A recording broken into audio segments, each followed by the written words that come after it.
Good afternoon, everyone. Hope you're having a lovely start to your work week. My name is Caesar, and we are Inspire a Movement. So today we're continuing with our segment entitled Word of the Day, and we're considering the word servant leader.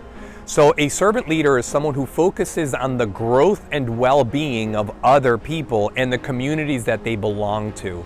Some of the critical differences between a traditional leadership style and a servant leader is that a traditional leader typically focuses on the accumulation and exercise of power, basically trying to stay and maintain at the top of the pyramid, and they are less focused on the well-being of others around them. So those are critical differences between the two. Now, what are some examples, real-life examples of servant leaders? We can think historically of people like Abraham Lincoln, for example, with his push for Emancipation Proclamation, thinking about the well-being of society and the communities that he belonged to, more so than himself and his exercise of power. Think of also folks like Dr. Martin Luther King and his push for civil rights during the civil rights movement, or possibly Mother Teresa with her philanthropic activities the world over, or somebody like Mahatma Gandhi in India with all of the activities that he did for the better good of society.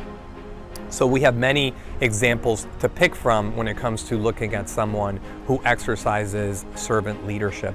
What are some of the qualities that we can think of a servant leader? Things like being able to listen and be present and aware for other people, exercising something called empathy, stewardship, doing things like having foresight is also something that we could tie to servant leaders.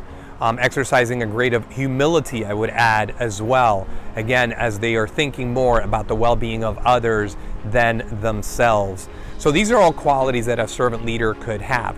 Now, how does this directly tie to my life? Well, for one, I have been the recipient, as well as my family, of the activities of many a servant leader, starting with local church pastors who have poured into myself and my family extensively, donating their time, their counsel, their prayers, really uplifting my family to being better and healing. That's another aspect of a servant healer, a servant leader, is that they help us heal. They help uplift and empower others to heal.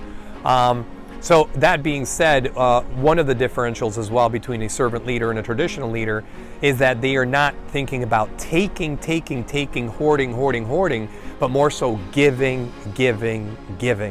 And we have certainly been recipients of a lot of giving through Inspire Movement and a lot of the activities that we try to do today.